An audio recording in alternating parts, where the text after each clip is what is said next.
जननीं शारदां देवीं रामकृष्णं जगद्गुरुं पादपद्मे तयो श्रित्वा प्रणमामि मुहुर्मुहुः।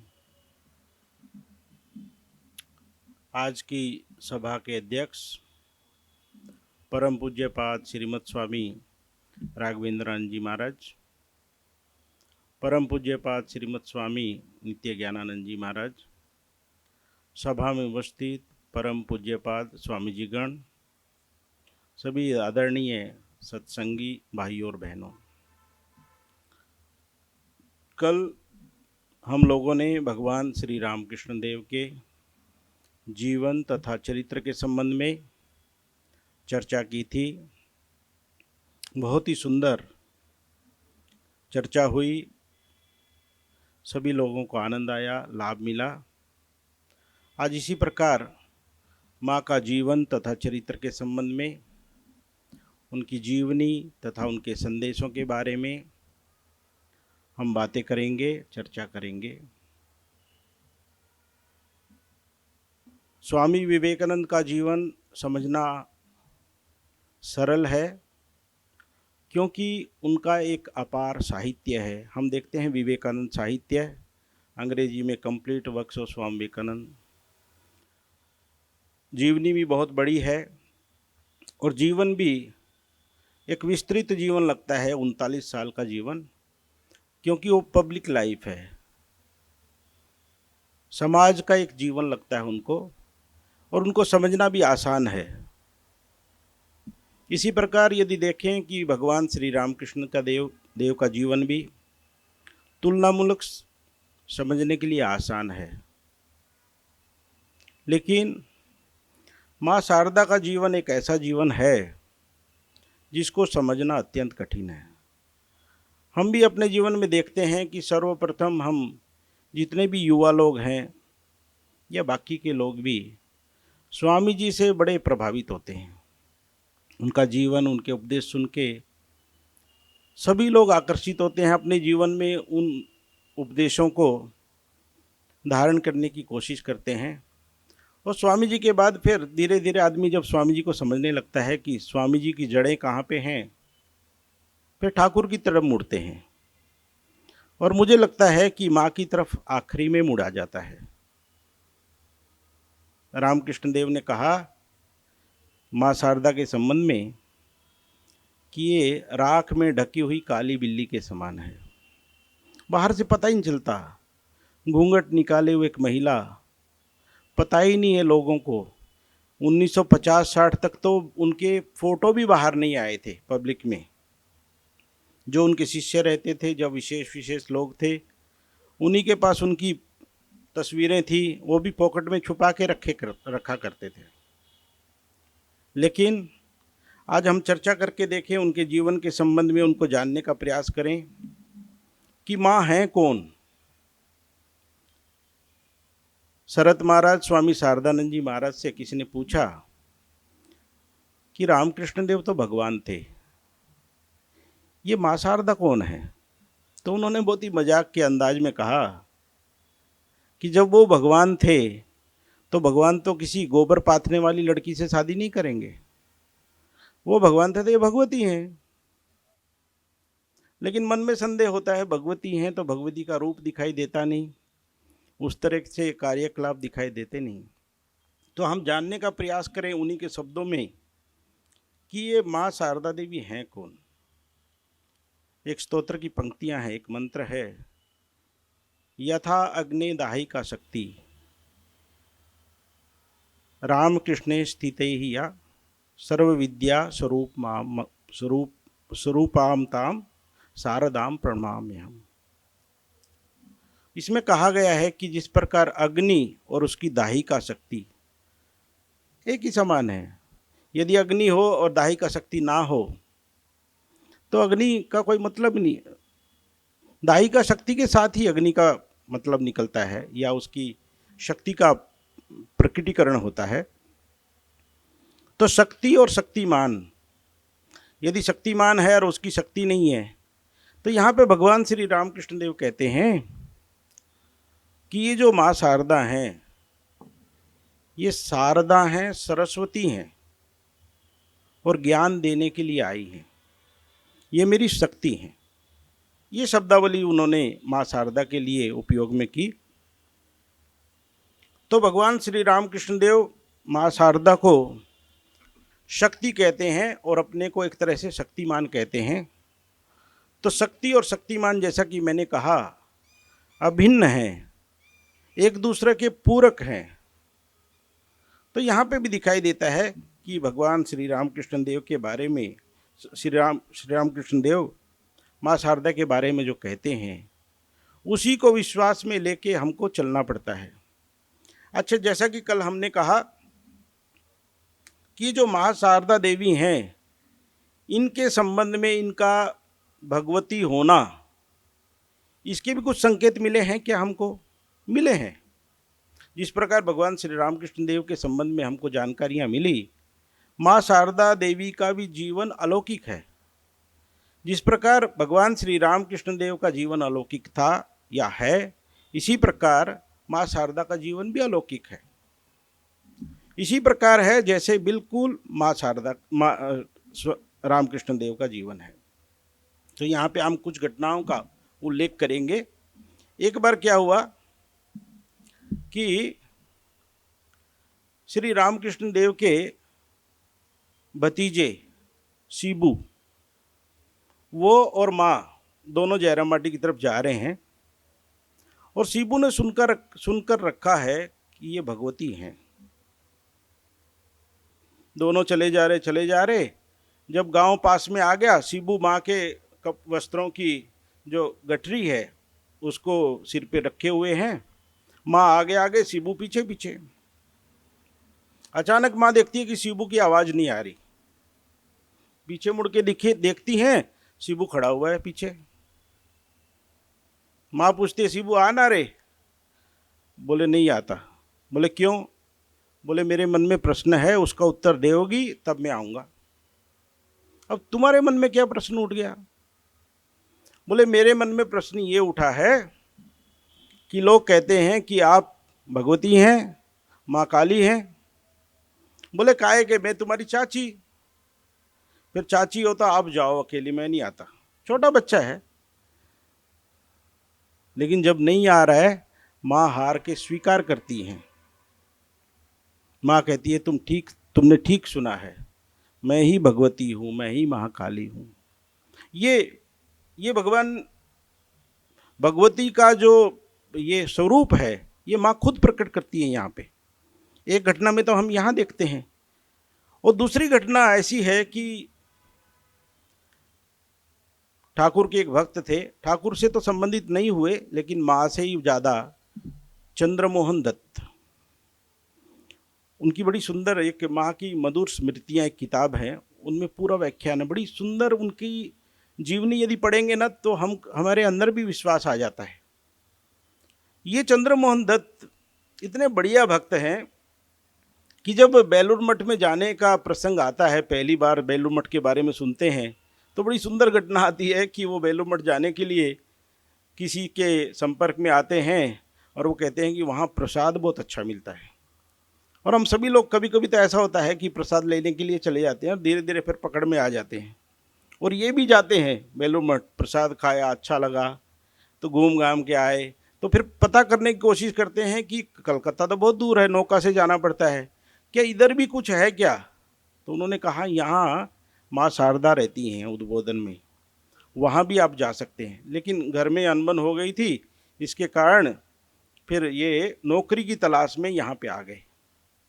यहाँ पे आगे शारदानंद जी महाराज ने कहा ठीक है, यहाँ छोटे मोटे जो काम है, माँ की सेवा है, इसमें लग जाओ। सरल हृदय है। ये सरल जो लोग रहते हैं, इनको ईश्वर प्राप्ति बड़ी जल्दी होती है। तो यहाँ पे दिखाई देता है कि चंद्रमोहन जो है वो आ गए और माँ की सेवा में भी लग गए, और उद्बोधन में जो भी छोटे मोटे काम रहते थे सारे करते थे। और माँ कैसा एक पुत्र के समान स्नेह करती है। तो वहाँ पे दूसरे साधु लोग भी आते हैं। उन्होंने देखा कि ये चंदू कहती थी माँ उनको कि चंदू माँ से बड़ा हिला मिला है। तो उन्होंने कहा कि तुम समझते हो माँ भगवती हैं? बोला हाँ। तो वो तो ब्रह्म ज्ञान भी दे सकती हैं। हाँ दे सकती हैं। अच्छा तुम ऐसा जाओ, माँ ऊपर में है, जाके माँ से ब्रह्म ज्ञान मांग लो। इनके चक्कर में ये चला जाता है ऊपर। माँ पूजा कर रही हैं, पूजा कर रही हैं तो देख दरवाजे पे जाके खड़ा हो गया। खड़ा होने के बाद माँ ने इधर देखा, बोले चंदू क्या चाहिए? बोले प्रसाद दे दो। सब सीटी वीटी गोल हो गई। भगवती है ना, इतना आसान नहीं है, तो प्रसाद लेके आ जाता है। लेकिन वही माँ कृपा करती है चंदू के ऊपर। एक बार जयराम बाटी जा रहे थे बैलगाड़ी से, रास्ते में एक पेड़ के नीचे खड़े हो गए छाया में, और वहाँ खड़े होने के बाद देखते हैं कि चंदू माँ से निवेदन करता है कि माँ आप अपना असली स्वरूप मुझे दिखा सकती हो क्या? तो माँ कहती है तुम डर जाओगे। बिना तैयारी के डर जाए। अर्जुन भी डर गया था। आप लोगों ने देखा, अर्जुन ने बहुत जिद की। जब भगवान ने कहा कि नहीं नहीं आप अपना जो स्वरूप है स्मरण कर लो, इसकी बड़े बड़े बड़ा डर लग रहा है। तो इसी प्रकार जब चंदू ने बहुत जिद की तो माँ ने बाकी के लोगों को कहा कि ठीक है आप लोग इधर उधर जाओ, और चंदू को कहा माँ ने मेरी तरफ देखो। और जैसे ही देखा भगवती का स्वरूप, बस चंदू डर गया, पसीना आ गया, थर थर काँपने लगा। माँ समझ गई। माँ ने कहा फिर आंख बंद करो। फिर आंखें बंद की और देखते हैं कि माँ अपनी सहज अवस्था में, जो मानवी हैं, उस अवस्था में वापस आ गई। तो ये जब तक कहते हैं ना कि भगवान जब तक भक्त के सामने अपने को प्रकट नहीं करते, भगवान को जानना बहुत, जब तक वो जना नहीं देते अपने को, तब तक उनको जानना संभव नहीं है। ये जीव अपने बल पे भगवान को नहीं जा सकता, नहीं पा सकता, नहीं जान सकता। लेकिन भगवान कृपा करके जब हमारी प्रार्थना है, हमारी पुकार है, जब वो सुनते हैं और उनको ऐसा लगता है कि नहीं ये सचमुच में जानना चाहते हैं, उनके सामने अपने रहस्य प्रकट करते हैं प्रभु। तो इस प्रकार हमने यहाँ भी देखा। तो माँ का जीवन जो है एक अलग चलय का जीवन देखेंगे हम, सहज सरल। मैं थोड़ा सा इनकी जीवनी और थोड़े उपदेशों पे चर्चा करना चाहूँगा। तो यहाँ पे देखते हैं कि माँ का 1853 ईस्वी में जयराम बाटी में इनका जन्म हुआ। और जन्म होने के बाद हम देखें छोटी बच्ची धीरे धीरे बड़ी हो रही है। वो तो बाल लीलाएं तो सबको पता है कि कैसा एक स्वभाव था, एक करुणा का स्वभाव बचपन से, तो वैसा चलता गया। लेकिन इधर क्या हुआ कि जब ये 5.5 साल की हुई तब भगवान श्री रामकृष्ण देव 23.5 साल के थे, दोनों का विवाह हो गया। विवाह बड़ा बेमेल लगता है, लेकिन ये विवाह की भी एक अद्भुत कहानी है कि जब माँ शारदा 3.5 साल की थी तो एक गांव में मेला लगा हुआ था, मेले में दोनों गए हुए थे। तो छोटी शारदा से पूछा गया तुम किससे विवाह करोगी? उन्होंने रामकृष्ण देव को दिखाया था उस टाइम भी।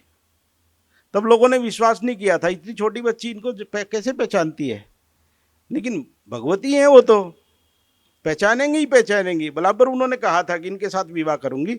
और बाद में भी ये बेमेल विवाह, इतनी उम्र का इतना फर्क दोनों में, फिर भी विवाह हो गया। और विवाह होने के, क्योंकि ये तो दिव्य विवाह है, ये सांसारिक विवाह नहीं है, ये कुछ भोगेषणा के लिए विवाह नहीं है, ये तो संसार को एक उपदेश देने के लिए विवाह हुआ है। और वहाँ पे हम देखते हैं जब माँ शारदा 18-19 साल की हो गई तब लोगों से उनको पता चला कि सब लोग कह रहे हैं कि इनका पति जो है पागल हो गया है। और वो घटना लंबी है, उसको शॉर्ट करके मैं वहीं जाना चाहूँगा कि माँ शारदा दक्षिणेश्वर में पहुँचती हैं। रास्ते में उनको बुखार हो गया, तबीयत खराब। माँ शारदा ने कहा कि क्या मैं नौबत खाने में भगवान श्री रामकृष्ण देव की माँ वहाँ निवास कर रही थी, वहाँ रुकूं? बोले नहीं, तुम्हारी तबीयत खराब है, तुम हमारे साथ ही रुको। दोनों 6 महीने तक एक ही बिस्तरे पे हैं। सारे संसार को पता है कि पति पत्नी है, लेकिन किसी के मन में भी देहबोध नहीं है। भगवान के नाम में भगवान श्री रामकृष्ण देव तो सदा सदा समाधि में ही रहते थे। तो इतना एक दिव्य जीवन और कितना एक संयम, यही संसार को दिखाना चाहता कि ये जीवन जो है ये है देह सुख के लिए नहीं है, ये ईश्वर प्राप्ति के लिए है। तो दोनों वहाँ रहते हैं और उसके बाद धीरे धीरे माँ जब स्वस्थ हो जाती हैं तो नौबत खाने में रहना शुरू कर देती हैं। उसके बाद का जो घटनाक्रम है, पति की सेवा में लग जाती हैं और ऐसे ही दिनचर्या चलती रहती है। आप लोगों ने, जिन लोगों ने देखा है नौबत खाना, इतना एक छोटा सा कमरा, उसी में माँ भी रहती है, बाकी लोग भी रहते हैं, खाना भी बनता है बहुत लोगों का, लेकिन माँ कहती हैं कि मेरे जीवन में मुझे कभी दुख नहीं आया, एक बार भी दुख नहीं हुआ, उनको कष्ट नहीं हुआ। क्या ये संभव है? भगवती है इसलिए संभव है। वो दिखाना चाहती हैं, ये बाहरी परिस्थितियों को बदल के हम सुखी होना चाहते हैं, ये सुख नहीं है। परिस्थितियाँ नहीं बदलेंगी, हमको खुद को, स्वयं को बदलना पड़ेगा। जो आदमी स्वयं को बदलता है वो सुखी रहता है, और जो लोग परिस्थितियों को बदलने का प्रयास करते हैं वो कभी सुखी नहीं रहते, क्योंकि परिस्थितियाँ बदलती नहीं है। एक परिस्थिति आती है तो दूसरी, फिर एक प्रतिकूल, एक अनुकूल, एक प्रतिकूल, एक अनुकूल, ऐसे ही चलता रहता है। तो इस प्रकार माँ शारदा अपना जीवन व्यतीत करती हैं और अभी आता है उनका एक शिक्षा देने का क्रम। और भगवान भी कहते हैं कि किसी ने पूछा था भगवान श्री रामकृष्ण देव से कि, नहीं, माँ शारदा से, कि इस बार के अवतार में भगवान तो पहले चले गए और आप रह गई। प्रत्येक बार तो उल्टा होता था कि भगवान रहते थे और भगवती चली जाती थी। बोले बेटा, इस बार जो है भगवान जो है ईश्वर का मातृत्व प्रकट करने के लिए, ये मातृत्व समझना पड़ेगा हम लोगों को क्या है। साधारण मातृत्व सबसे उच्च कोटि का जो प्रेम है संसार में, माँ और बेटे का प्रेम है, माँ और संतान का प्रेम है। लेकिन ईश्वर का मातृत्व कैसा है? इससे भिन्न है। साधारण प्रेम कैसा है कि जितनी भी माताएं हैं वो अपने बेटे से सबसे ज़्यादा प्रेम करती हैं, लेकिन उसमें भी एक स्वार्थ बुद्धि थोड़ी सी रहती है कि जैसा प्रेम वो अपनी संतान से कर सकती हैं, दूसरे की संतान से नहीं कर सकती। लेकिन यहाँ पे कैसा है, माँ के संबंध में सबके साथ एक जैसा प्रेम, छोटे हों, बड़े हों, ऊंची जाति हो, नीची जाति हो, पशु हो, पक्षी हो, सबके साथ एक समान भाव, ये माँ के जीवन में दिखाई देता है। और हम देखेंगे कि कितनी सारी ऐसी घटनाएं हैं कि ईश्वर का जो मातृ प्रेम है, ईश्वर का जो प्रेम है, वो यहाँ पे प्रकट होता है। श्री रामकृष्ण देव दक्षिणेश्वर में हैं और भोजन की थाली माँ स्वयं लेके जाती हैं हर रोज। एक दिन रास्ते में क्या हुआ, जब थाली लेके जा रही थी तो एक महिला मिल गई। उन्होंने कहा कि माता जी, आज भोजन की थाली मैं लेके जाऊं? बोले हाँ बेटी, लेके जाओ। लेके गई। लेके जाने के बाद ठाकुर जी के समक्ष रखी भोजन की थाली। रखने के बाद क्या हुआ, ठाकुर जी ने भोजन किया ही नहीं। माँ ने आके देखा भोजन नहीं किया है और बहुत अकड़ के ऐसा नाराज होके बैठे हुए हैं। माँ ने पूछा भोजन नहीं कर रहे हो? बोले तुमको तो पता है कि मैं किसी के स्पर्श किया हुआ भोजन नहीं ग्रहण करता हूँ। फिर भी तुमने उस महिला को जानती हो? तुम? मैं जानती हूँ। उसका चरित्र ठीक नहीं है और तुमने भोजन की थाली उसके साथ भेज दी। तो माँ ने यहाँ एक बहुत बड़ी बात कही। बोले देखो ठाकुर, भोजन करना है तो करो, नहीं करना है मत करो, लेकिन बात एक है कि यदि माँ कह के मुझसे कोई प्रार्थना करेगा, कुछ मांगेगा, मैं उसको ना नहीं कहूँगी। कितनी बड़ी बात है, सारी दुनिया के लिए संदेश है ये कि माँ कह के यदि मुझसे कोई याचना करेगा, प्रार्थना करेगा किसी वस्तु की, तो मैं उससे ना नहीं कह सकती। ये माँ का व्यक्तित्व यहाँ से दिखाई देता है। और प्रभु यही चाह रहे थे कि ये, क्योंकि एक जगह वो कहते हैं कि क्या सारे काम मुझे करने होंगे, तुम कुछ नहीं सहायता करोगी। तो ये जब माँ ये स्टेटमेंट देती हैं, ये कहती हैं कि माँ कह के यदि कोई मुझसे कुछ मांगेगा मैं ना नहीं कर पाऊंगी, तो भगवान श्री रामकृष्ण देव खुश होते हैं और चुपचाप भोजन करने लगते हैं। कितनी बढ़िया बात है। दूसरी बात हम देखते हैं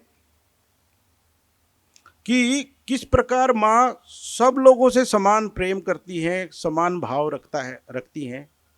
हम अमजद की घटना सभी लोग जानते हैं, लेकिन उसमें एक विशेष बात है। एक तो उनका मैनेजमेंट कितना बढ़िया है। मैनेजमेंट में एक प्रसंग ये बहुत बढ़िया आता है कि जो दुनिया का, उस कॉलोनी का या उस शहर का सबसे बदमाश आदमी हो, उसी को लीडर बना दो। ये अमजद बदमाश आदमी है, वहाँ का गुंडा है, चोरी करता है, बदमाशी करता है, दादा है एक तरह से। माँ ने उसी को काम में लगा दिया, और हम देखते हैं जब उसी को काम में लगा दिया क्या हो गया, शांति छा गई। सब लोगों को डर लगा कि कैसे माँ ने बदमाश आदमी को यहाँ पे काम में लगा दिया है, ये तो यहाँ भी बदमाशी करेगा। बिल्कुल नहीं करता, उसी को काम में लगा दिया और शांति आ गई। लेकिन ये बात नहीं है, जो माँ ने अमजद के साथ व्यवहार किया वो बहुत इंपॉर्टेंट है। अमजद जो है खप्पर छान रहा है, और खप्पर छानते छानते उसको देर हो रही है, भोजन नहीं किया है। माँ की भतीजी कहती हैं अमजद को, अरे तुम जल्दी आ जाओ क्योंकि माँ ने भोजन नहीं किया है। और जब माँ को पूछा गया, अमजद ने पूछा, माँ आपने भोजन नहीं किया? माँ कहती है, बेटा भूखा रहे और माँ भोजन करे, ये क्या संभव है?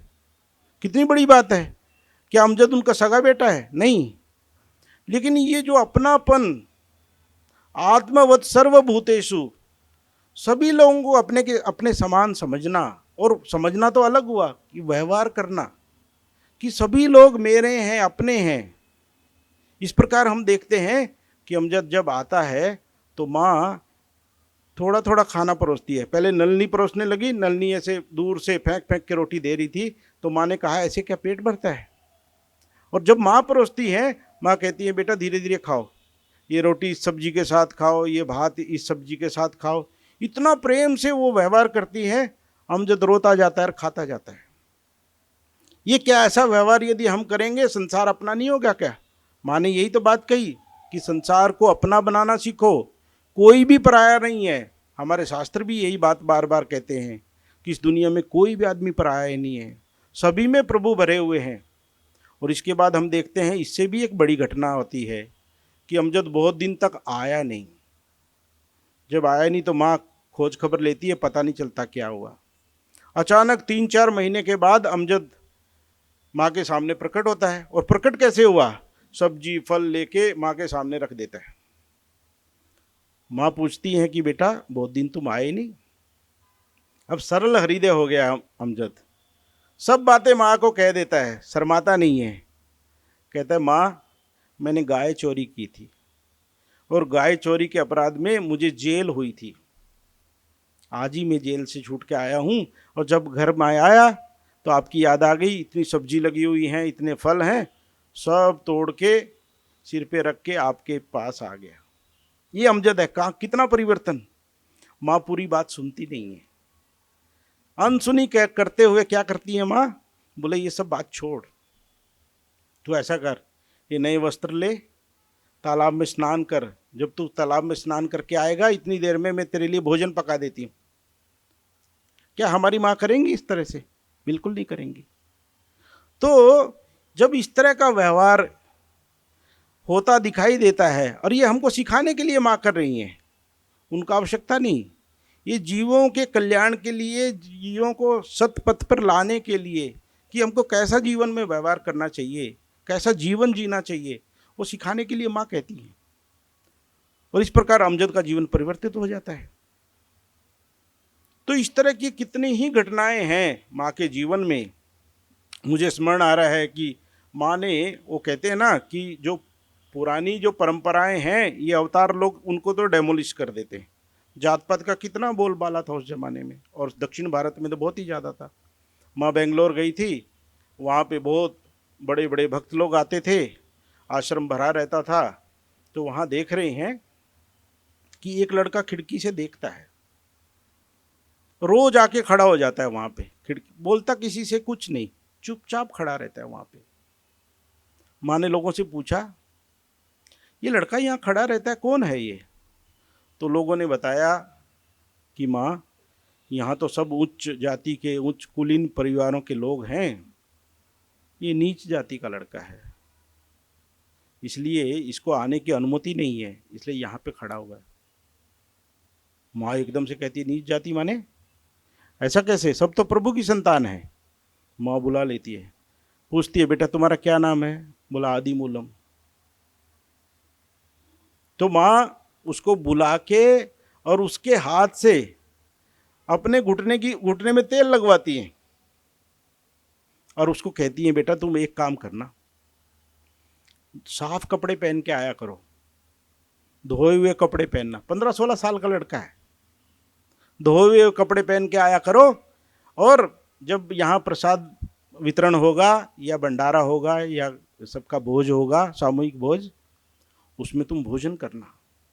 और सबके साथ माने, अब देखो आप, अभी हम कल्पना नहीं कर सकते उस जमाने का कि कैसे इन रूढ़िवादी चीजों को माने सहजता से तोड़ डाला और साथ में बैठा के भोजन करा दिया सबके साथ में।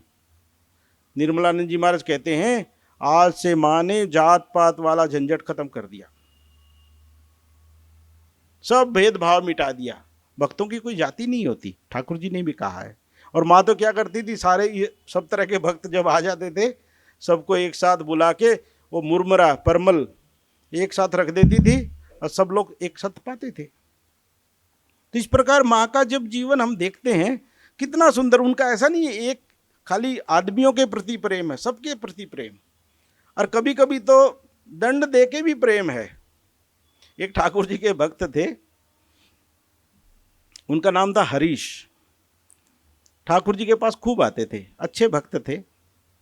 बाद में उनकी शादी हो गई, और शादी जब हो गई तो उनकी पत्नी ने, ऐसा लगता है कि बड़ी बड़ी भक्ति भाव से रहते हैं, कुछ तंत्र विद्या का कुछ करवा दिया था उसके ऊपर, तो थोड़े पागल जैसे हो गए थे। तो पागल जैसे हो गए थे, एक बार पागलपन में जयराम बाटी में आ गए। आने के बाद पागल तो कब सवार हो जाता है कोई ठिकाना नहीं। तो माँ को ही दौड़ाने लगे, जो अनाज का कोठा रहता है ना, वैसा अनाज जिसमें डाल के रखते हैं गांव में, तो माँ दौड़ रही है आगे आगे और पीछे पीछे हरीश। पागल है वो, तो समझता नहीं है, दौड़ी जा रही हैं। बस माँ ने अपना भगवती स्वरूप का स्मरण किया और पीछे मुड़ के हरीश को पकड़ा और पकड़ के गिरा दिया और घुटना टेक दिया उसके ऊपर, जीभ निकाली बाहर, सारा पागलपन खत्म। कहने का अर्थ है कि यदि भगवती हैं, सर्वसमर्थ हैं, सर्वशक्तिशालिनी हैं, इसलिए तो पागल को ऐसा कर सकती है, नहीं तो पागल में तो अनंत शक्ति रहती है। और ऐसे पागल को एक महिला का कंट्रोल करना बहुत कठिन है, लेकिन उसमें भी कल्याण साधित किया है, ऐसा नहीं, उसमें भी उसका पागलपन भी दूर कर दिया।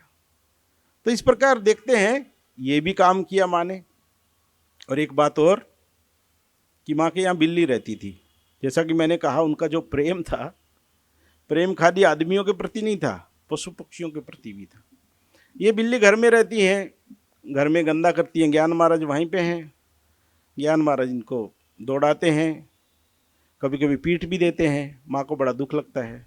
माँ समझाने का प्रयास करती हैं कि देखो बेटा, बिल्ली यहाँ रहेंगी, यहीं खाएंगी, इनको तो कोई ऐसा तो प्यार से तो कोई खिलाएगा नहीं, तो चोरी करके खाएंगी, यहीं खाएंगी तो गंदा भी यहीं करेंगी।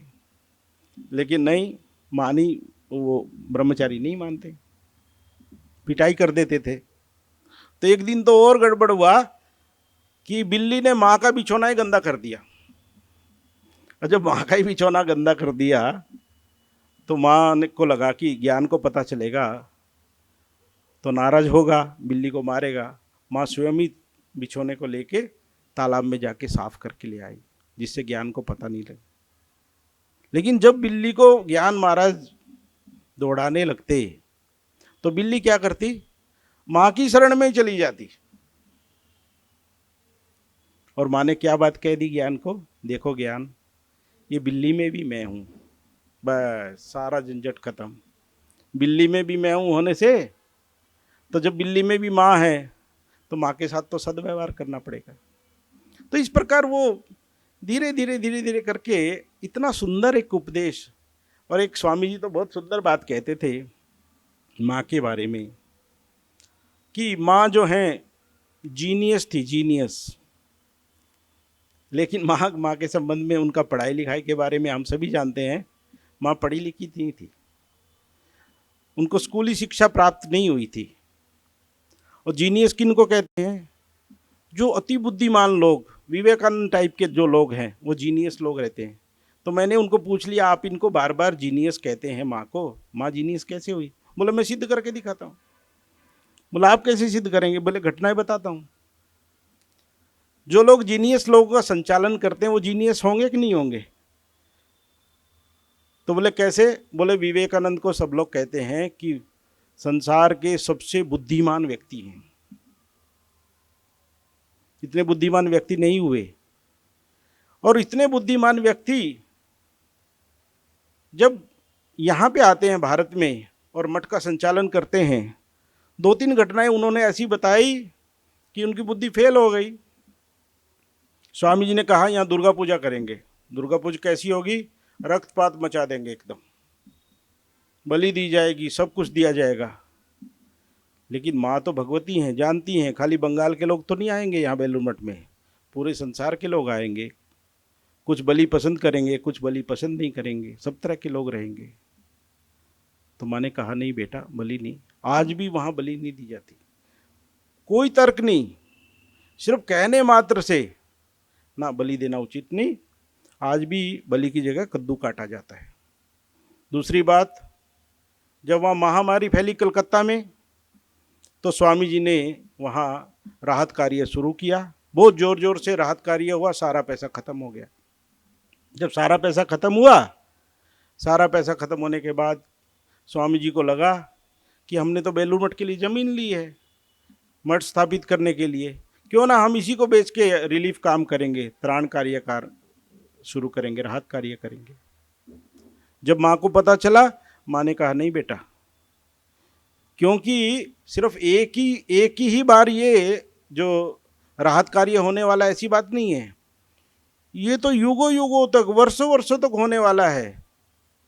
क्यों? माँ भगवती है, वो देख पा रही हैं कि मिशन सिर्फ एक बार राहत कार्य नहीं करेगा, ये तो करता ही चला जाएगा। तो माँ ने मना कर दिया। और दूसरी बात माँ ने कही, ये तो तेरी जमीन नहीं है, ये तो ट्रस्ट है, तुमको अकेले को ये निर्णय लेने का अधिकार नहीं है। बस स्वामी जी चुप। और आज हम देखते हैं, उसमें भी देखा हमने कि मैसूर के राजा ने उसी टाइम 50,000 रुपये दे दिए। तो इस प्रकार देख रहे हैं माँ का जीवन कि एक ऐसा जीवन जो माने बहुत धीरे धीरे सबके मन के ऊपर ऐसा प्रभाव डालता चला जा रहा है, ऐसा जीवन है। और सब लोग उनको माने उनका अनुसरण कर सकते हैं। माँ का एक अंतिम उपदेश कहकर मैं अपनी वाणी को विराम देता हूँ। माँ ने अंतिम में कहा था, उनकी भक्त महिला ने जब पूछा कि माँ आप तो चली जाएंगी, हमारा क्या होगा, हम कैसे जिएंगे, हमारे लिए कोई उपदेश? माँ ने एक उपदेश दिया, बेटी यदि जीवन में शांति चाहती हो तो किसी का दोष मत देखना, दोष देखना हो तो अपना देखना। क्यों? क्योंकि कोई भी यहाँ जगत में पराया नहीं है, सब अपने हैं। और ये वेदांत की बात है, क्योंकि सभी लोग एक तरह से हो तो मैं ही सब में हूं, यही तो उपदेश देता है वेदांत कि परमेश्वरी सब में है या मैं ही सब में हूं, एक ही बात है। तो माँ ने कहा कि यदि दोष देखोगे तो पराये हो जाएंगे लोग, तो अपना तो दोष देखा नहीं जाता। इसलिए यदि जीवन में शांति तुम चाहती हो तो किसी का दोष मत देखना। ये उपदेश माँ ने हम सभी को दिया। इन्हीं शब्दों के साथ मैं अपनी वाणी को विराम देता हूँ। धन्यवाद।